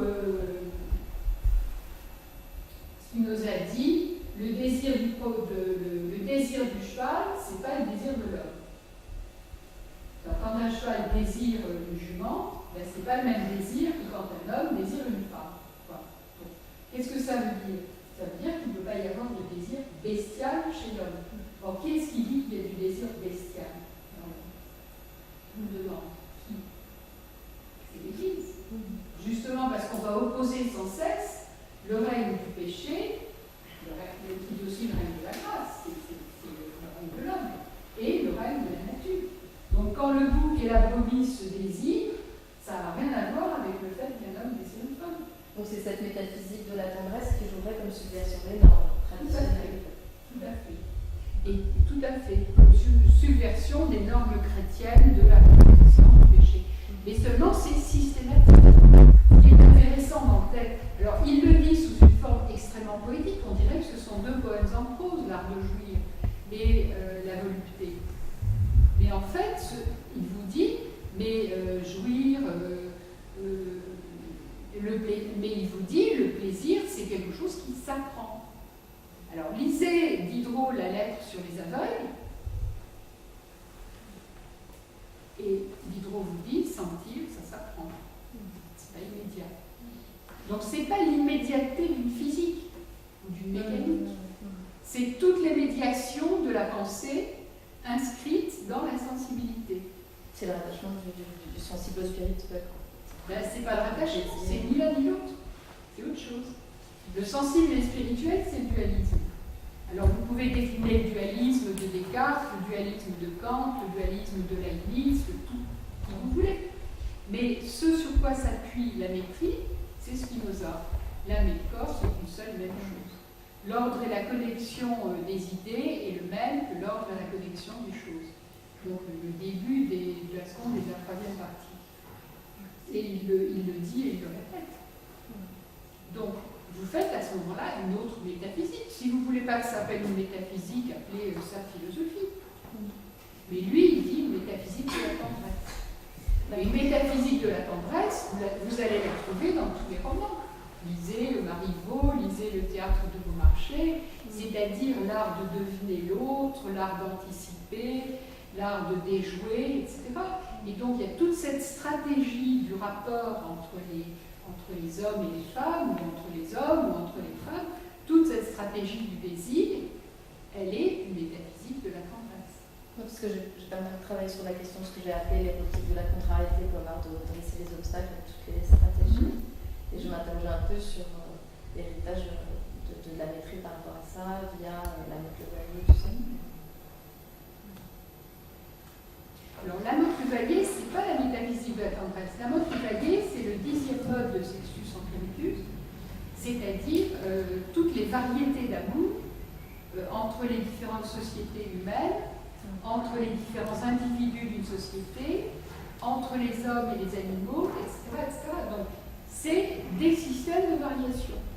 Et justement, les variations, pourquoi les théologiens sont contre ces variations? Parce qu'ils disent, dans toutes vos variations, il n'y a pas de point fixe. Donc, il n'y a pas d'éthique. Donc, il n'y a pas de justice, comme vous disiez tout à l'heure. Ben si, il faut les penser. Donc, si vous voulez, ce n'est pas une pensée qui fait l'éloge de la démocratie, mais c'est une pensée qui vous renvoie à vos responsabilités de pensant. Et qui, voilà, c'est un peu... Oui, j'étais intéressé par cette idée d'un machinisme non déterminant ou sans affiliation au déterminisme. Et je me suis demandé si, mais c'est vraiment une question d'ignorant, il n'y avait pas l'éventualité d'une filiation possible entre ce machinisme, les théories son nom m'échappe, de Hayek, en fait, celui auquel je pense, c'est surtout Hayek. Pensez à Hayek. Oui, par l'intermédiaire de ce théoricien, de Mandeville, voilà, qui me paraissait envisager cette possibilité d'un mécanisme social qui n'est pas lui-même soumis à un déterminisme strict et qui est fondé sur un certain nombre de règles et dans lesquelles, évidemment, on peut rajouter des règles pour obtenir d'autres effets de composition. Et je me demande s'il n'y a pas là une sorte de filiation possible, en tout cas de parenté, dans la pensée du mécanisme. C'est un mécanisme souple, évolutif, sans détermination stricte et susceptible aussi de tenir compte d'un ajout de règles. Avec également le refus du dualisme complet, puisque Hayek a écrit L'ordre de la sensation, dans lequel il réfute complètement l'idée d'un dualisme âme-corps. Alors, vous posez plusieurs questions qui sont difficiles. D'abord, par rapport à Mandeville. Lorsqu'il écrit La fable des abeilles, il montre que les vices publics peuvent être des vertus individuelles et inversement. Donc, il fait du Machiavel. Le privé et le public, c'est deux systèmes de normes complètement hétérogènes. Bon. Et ça, c'est un point très important pour l'économie politique, pour l'émergence, on va dire la naissance, parce que l'économie politique, elle est née bien avant. C'est pas juste à ce moment-là qu'elle naît. Donc, pour cette émergence à ce moment-là, il y a cette idée qu'il faut revaloriser l'amour-propre.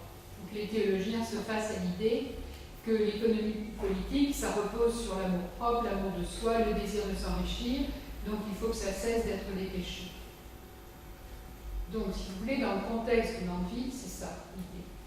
L'idée, c'est de faire apparaître la réhabilitation du désir de posséder et de l'amour de soi. Donc, ça, c'est par rapport à l'envie. Et la deuxième chose, c'est que même si il y a des... Alors, moi, je préfère... Voilà. Il y a, si vous voulez, dans l'encyclopédie, la description d'un très grand nombre de machines. Vous avez des moulins pour faire du blé, vous avez des machines qui sont tous les instruments de musique, c'est aussi des machines.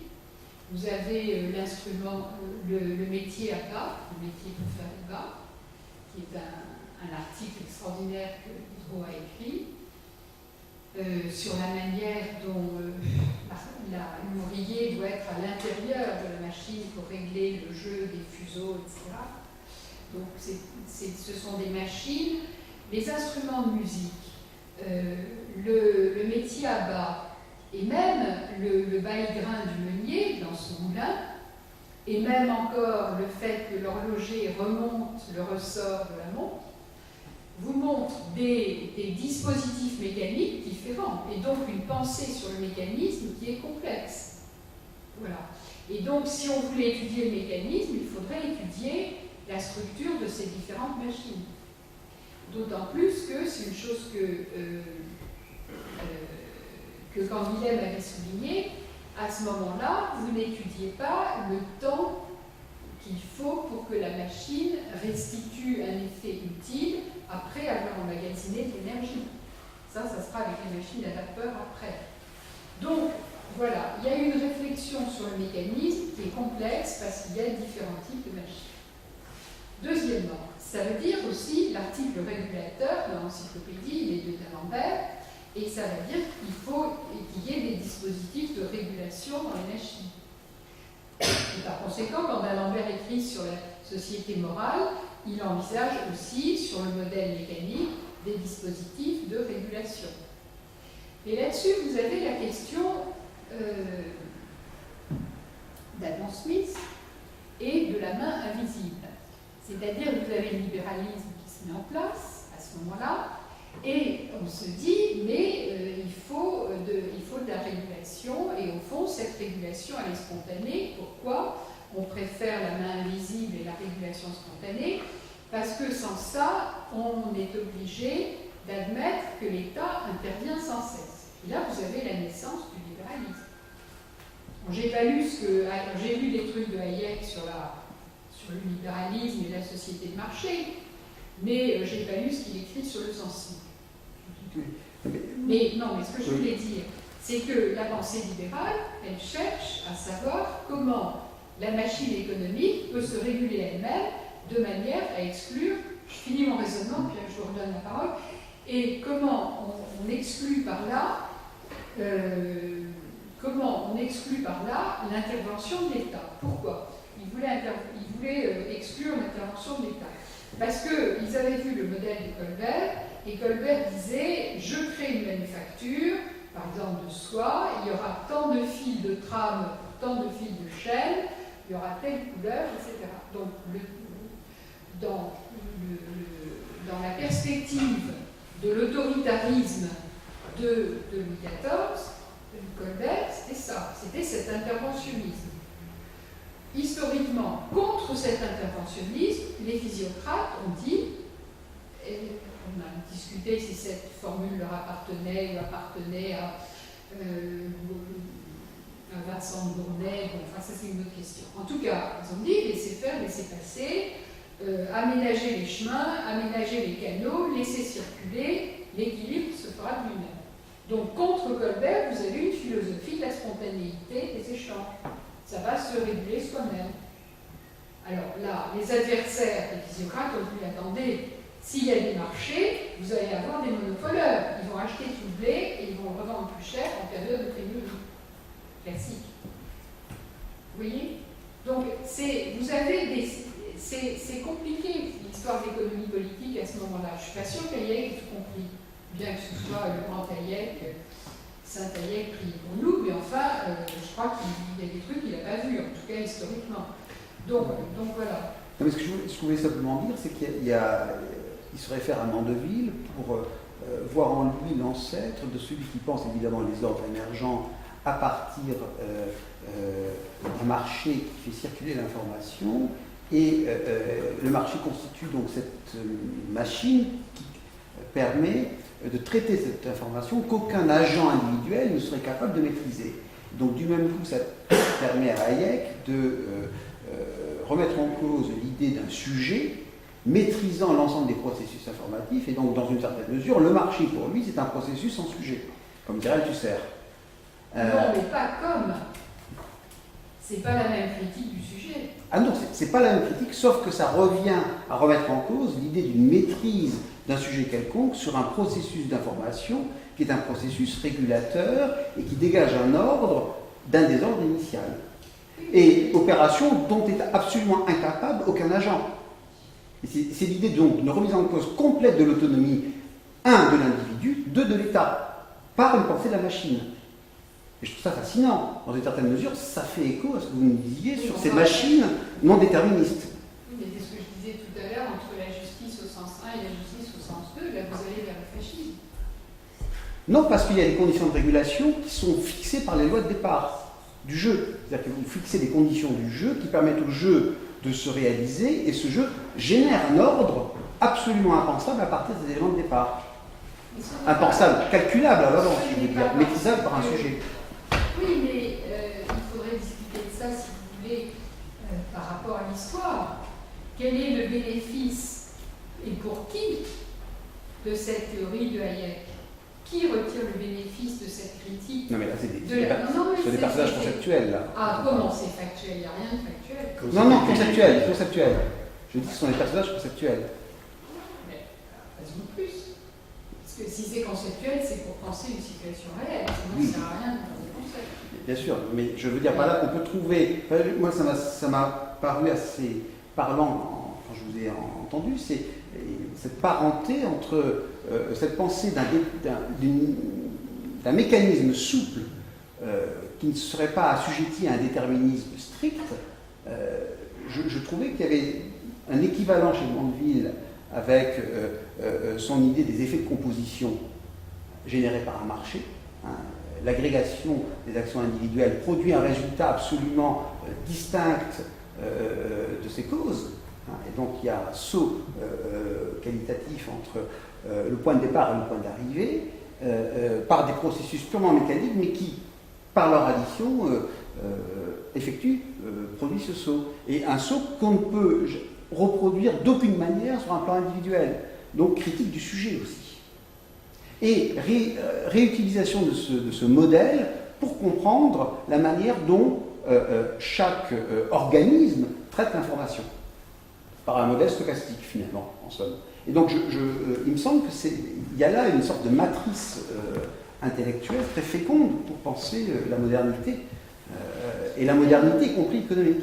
Oui, et alors, au bénéfice de qui, cette matrice? Moi, je dirais deux choses. Premièrement, ce que j'ai dit sur l'échange des déterminations et la critique du déterminisme, ça ne consiste pas à dire que la Métrie, par exemple, a dit qu'on était soustrait au déterminisme. Non. Je veux dire que le concept de déterminisme, chez Laplace, c'est, étant donné l'état de l'univers à l'instant T0, étant donné les lois de l'univers, on peut en déduire ce que sera l'univers à l'instant T1, T2, etc. Voilà le déterminisme. Donc, la prévision en fonction des lois, de l'évolution d'un état, ça c'est le déterminisme. Donc, je n'ai pas dit, et je ne trouve pas que on échappe au déterminisme. Ce n'est pas du tout la question. La question, c'est dans quel concept pensons-nous notre existence? C'est plutôt la question. Bon. Dans quel concept pensons-nous notre existence? Alors, la Métrie échange, c'est-à-dire pense en termes d'histoire de la nature, en termes de nature, d'histoire, etc. Ce que j'ai expliqué, je reviens là-dessus. La deuxième chose, c'est que ce que dit Hayek du marché, c'est pas sûr que ce soit exactement la thèse de Mandeville, la thèse de Mandeville, elle est beaucoup plus liée au rapport politique qu'examine Machiavel, à savoir que ce que l'Église a déterminé comme vertu, ce sont des vertus domestiques, familiales, mais pas des vertus politiques du prince. Donc il faut échanger, c'est-à-dire que ce qui est vice pour le père de famille pourrait très bien être une très grande vertu pour le prince. Voilà. Et je pense que c'est à partir de là que résonne Mandeville. Bon. Ensuite, j'ai fait allusion à l'histoire Colbert, l'interventionnisme, la proposition aux lois du marché. Mais ce n'est pas tout à fait le même marché que celui d'aujourd'hui. Je ne sais pas si vous avez lu Thomas Piketty, c'est bien intéressant à ce sujet, justement. Mais ce n'est pas le même marché, ce n'est pas le marché dont parle Hayek. Donc il faut faire attention. Et en tout cas, là où je ne suis pas ce que vous avez dit et qui me conforme à ce que dit Hayek, c'est pas là-dessus que je discute, mais là où je suis extrêmement inquiète, si vous voulez, c'est de l'usage qu'on peut faire d'une certaine conceptualité, car ça n'est jamais neutre. Je dirais pas que c'est jamais innocent, mais je dirais que c'est jamais neutre. C'est-à-dire que si vous pensez qu'il faut du marché pour transmettre l'information, c'est étrange. Est-ce qu'il n'y a que du marché pour transmettre l'information? Est-ce que l'information ne peut pas suivre d'autres canaux? Et d'abord, qu'est-ce que c'est qu'un marché? Oui, mais ça, je pense qu'effectivement, il y a d'autres manières de transmettre l'information que le marché. Mais le marché en est une. Hayek pense qu'il a une efficacité dans le traitement de l'information qui est inimitable, qu'aucun État ne pourra oui, mais vous êtes en train de reproduire. Oui, mais bon, ça c'est. Je ne défends pas sa thèse, hein, non, ça m'a paru être un élément. Mais là, on parle de sa conceptualité. Et je pose la question de l'usage d'une certaine conceptualité par rapport à une situation. Si on veut, par exemple, voilà, aujourd'hui, on est dans une grande discussion sur le concept de souveraineté, le concept de nation, et le rapport de ces souverainetés différentes et des nations à un schéma international. Bon. Alors, dans ce schéma international, est-ce qu'il y a quelqu'un qui va jouer le rôle de souverain? Point d'interrogation. Soit une puissance politique comme tel ou tel pays, soit une puissance comme sont les banques et certaines banques. Donc c'est déjà une question assez... Moi, je ne suis pas économiste, mais je crois qu'il faut se pencher sur ces questions pour répondre à la question qu'est-ce que fait le marché? Dans le livre de Piketty, il y a un truc très intéressant où il dit mais on traite aujourd'hui les actions, etc., comme on a traité autrefois le patrimoine, c'est-à-dire dans la logique de la rente. Or, au XVIIIe siècle, c'était les physiocrates qui disaient la seule richesse vient de la rente de la terre. Bon. Et à ce moment-là, l'Écossais Lass a dit qu'il y a un autre système de richesse qui peut s'instituer si on fait une compagnie par action. Et deuxièmement, si cette compagnie par action est transformée en banque. Et là, on a commencé à raisonner, non pas en termes de rente de la terre, mais en termes de rente de l'argent. Et il y a eu un grand bouleversement, et Montesquieu dit que ça a été un bouleversement politique. Ce n'était pas une réforme économique ou financière, c'était un bouleversement politique. Et là, ça a été obligé de fuir. Bon. Donc, si vous voulez, toutes ces choses-là sont assez difficiles à interpréter historiquement. Il faut au moins le concours de plusieurs disciplines. Mais moi, j'ai écrit une préface à Jean-François Melon, qui a été le secrétaire de l'AS, et à ce moment-là, c'était le débat. Rente de la terre, rente du patrimoine ou rente des actions. On achetait, on vendait du Mississippi. Donc, bon, alors tout ça, ça s'est passé entre 1709, 1720, etc. Bon, et ensuite, et le texte de Lass, le texte de Melon, que j'ai réédité aux presses de Caen, c'est de 1736. Donc, Est-ce qu'on a aujourd'hui la même logique de marché? Je ne sais pas. Et est-ce qu'on peut... Vous voyez, le problème, c'est quelles catégories sont efficaces et deuxièmement, au service de qui sont-elles? Parce que moi, j'ai des collègues tout à fait délicieux qui disent que la critique du sujet chez Spinoza, elle se trouve aussi chez Heidegger. Ben non, c'est pas la même. Il ne suffit pas de critiquer le sujet. Il faut être attentif à la systématicité. Et il faut être attentif. Ça, c'est Épicure qui disait ça. Il disait à quoi ça te sert de penser ça? Demande-toi à quoi ça te sert. Le but n'est pas dans ce cas. Il disait, la 5 est parti, je crois. À quoi ça te sert de penser ça?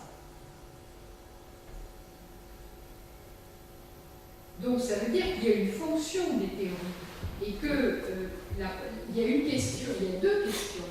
Est-ce que la théorie est efficace pour penser ce que je veux penser, pour comprendre ce que je comprends? Et deuxièmement, qui elle sert? Ce n'est pas parce que c'est de la physique qu'elle va servir personne, parce que cette physique pourra être exportée en politique, etc.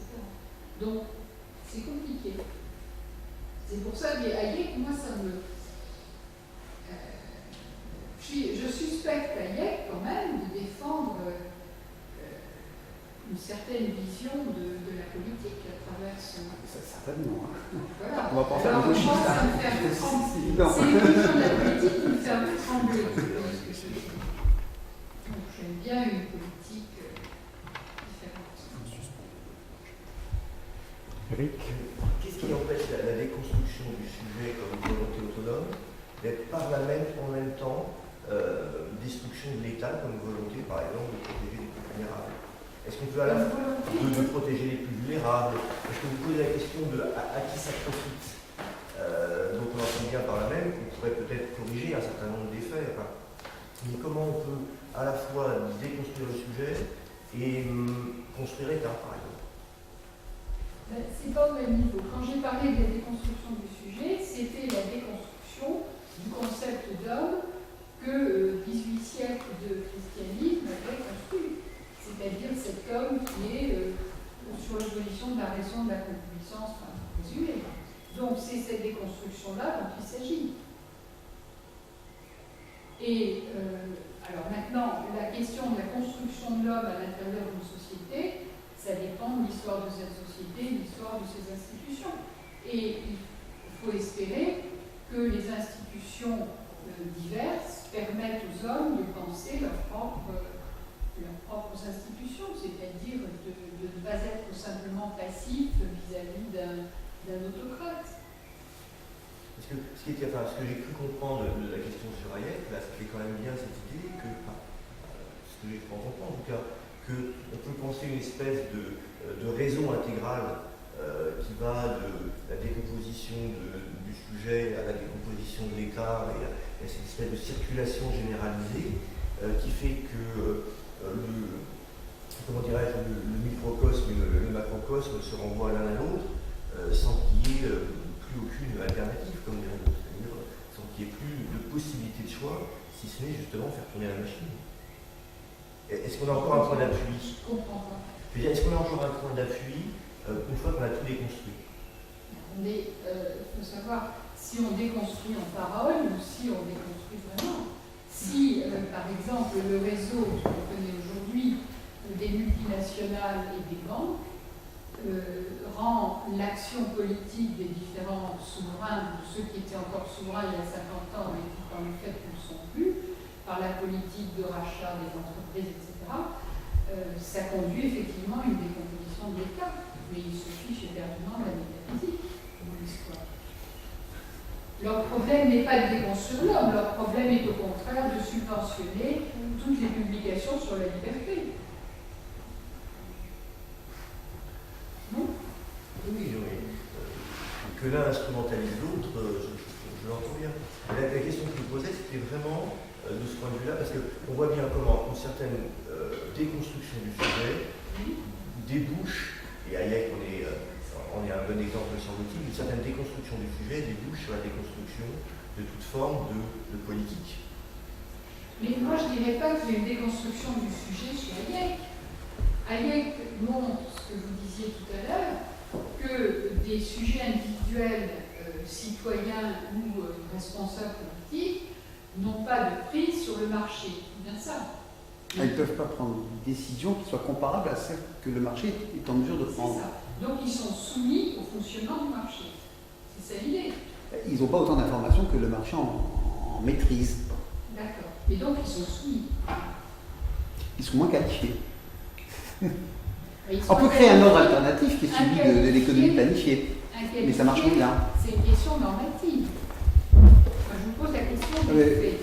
D'après ce que j'ai cru comprendre de Hayek, ils sont moins qualifiés au sens où ils sont moins. C'est pas une question normative, c'est une question, j'allais dire, de performance cognitive. C'est tout. Des normatifs de performance cognitive. Oui, si vous voulez, c'est normatif. De ce point de vue-là, enfin, je veux dire, c'est la façon dont un système traite l'information qui permet d'évaluer quels sont les différents agents et quelles sont leurs performances respectives. Voilà. D'accord. Mais ce que disait Guizot, c'est ça ne vient pas, si vous voulez, la déconstruction du sujet dont je vous ai parlé est un travail des philosophes, en somme non chrétiens, par rapport à une puissance considérable dans l'Europe du XVIIIe siècle, qui est l'Église. Donc, si vous voulez interpréter le problème en termes politiques, géopolitiques de l'époque, c'est une lutte contre l'Église. Et ça aboutira à la Révolution française, c'est-à-dire à l'effort qui aboutira ou qui n'aboutira pas, mais enfin à l'effort pour construire un État avec une religion qui ne soit pas celle des prêtres, qui ne soit pas celle de Rome, ni Rome ni Genève. Donc c'est pas la même question. Et donc si nous critiquons la notion de sujet, ça ne peut pas être au sens de Hayek. Je veux dire, c'est deux mondes complètement différents. Parce que dans un cas, on a parlé de la déconstruction du sujet. Bon, moi, j'en ai parlé au sens d'une analyse des textes qui étaient des textes de philosophie. La Métrie n'écrit pas d'économie politique. Il y a des conséquences politiques quand il dit qu'importe, mais il n'écrit pas de traité de politique. Il ne peut pas, chez Frédéric II, ça l'empêchait certainement pas de plaisanter avec Frédéric II, comme D'Alembert le fait sur Spinoza. Mais ce n'est pas le sujet. Le sujet, c'est la déconstruction d'une puissance. Donc, pour déconstruire cette puissance, on montre que les concepts, les raisons, les arguments sur lesquels elle s'appuie sont fragiles, en somme. On peut les contester. C'est ce qu'il y a, si vous voulez, c'est qu'il y a. Vous êtes très sensible, je dis vous, parce que vous êtes encore jeune. Rapport à moi, mais ce que on a considéré comme épouvantable l'analyse de certains pays sur les pensées de leurs sujets. Je ne précise pas, vraiment, pas mal de directions. Bon. C'est ce sous le régime de quoi nous avons vécu pendant 18 siècles. Vous voyez? Donc nos auteurs, là, nos auteurs que nous appelons des Lumières, etc., c'est contre ça qu'ils se battent. Alors après, l'économie politique et tout ça, bon, bien sûr, mais l'économie politique, ça ne vient pas au XVIIIe siècle de la déconstruction du sujet chrétien. Simplement, on va, avec Mandeville, dire que l'amour de soi et l'amour de posséder, le désir de posséder ne sont pas des vices.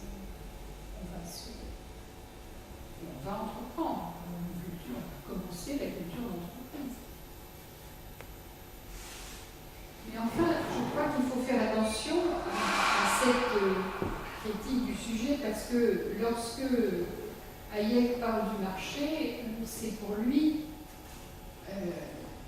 c'est en cela que je dis que c'est inquiétant.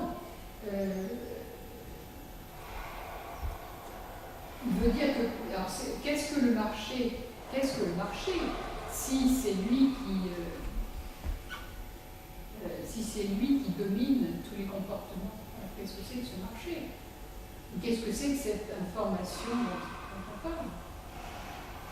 Qu'est-ce que c'est que cet emballement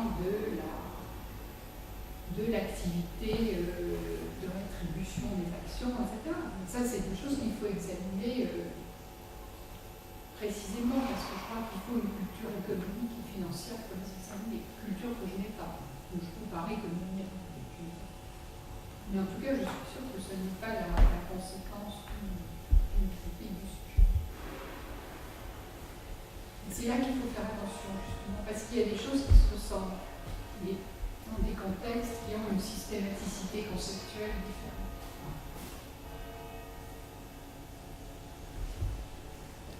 Question.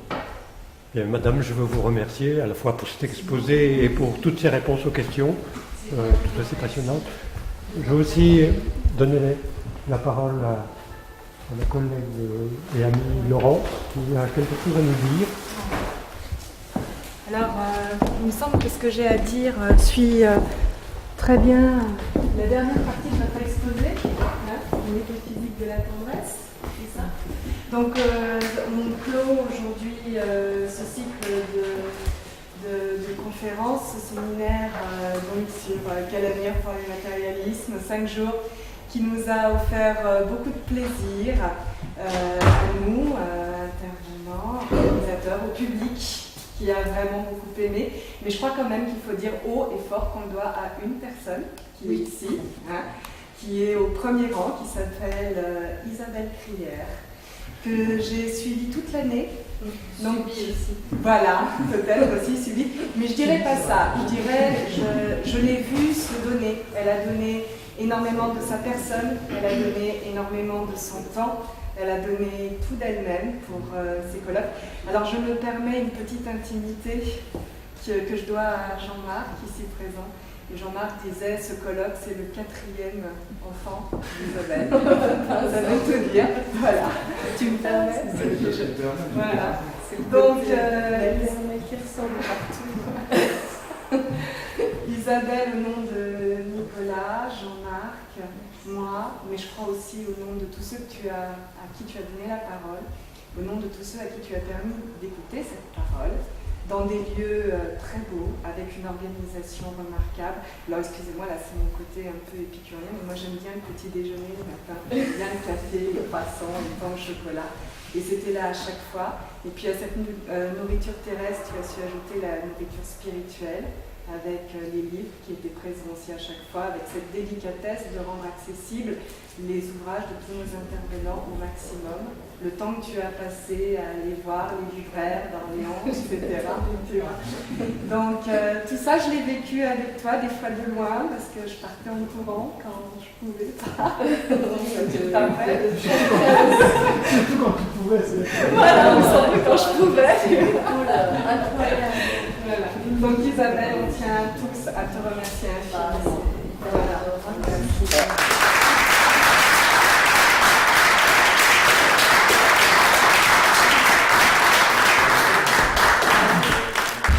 Merci infiniment à vous. Je voudrais dire que je ne m'y attendais pas du tout parce que c'est vrai que c'est vraiment un projet et sa concrétisation qui m'aura beaucoup tenu à cœur, mais j'ai plutôt l'impression d'avoir été assez pénible à subir. Alors c'était pour qu'on adhère à une réussite, mais je suis extrêmement touchée de votre attention. Je crois qu'on s'est fait quand même beaucoup plaisir et que ces conditions de travail ont vraiment été une occasion de tisser des liens d'amitié en apprenant à se connaître aussi dans le travail. Donc merci infiniment. Puis j'étais ravie de cette expérience. Il y a eu des hauts et des bas, mais avec des très beaux moments. Vraiment merci et je suis extrêmement touchée. Voilà, merci à tous les participants, tous les amis et collaborateurs. Merci beaucoup. Merci.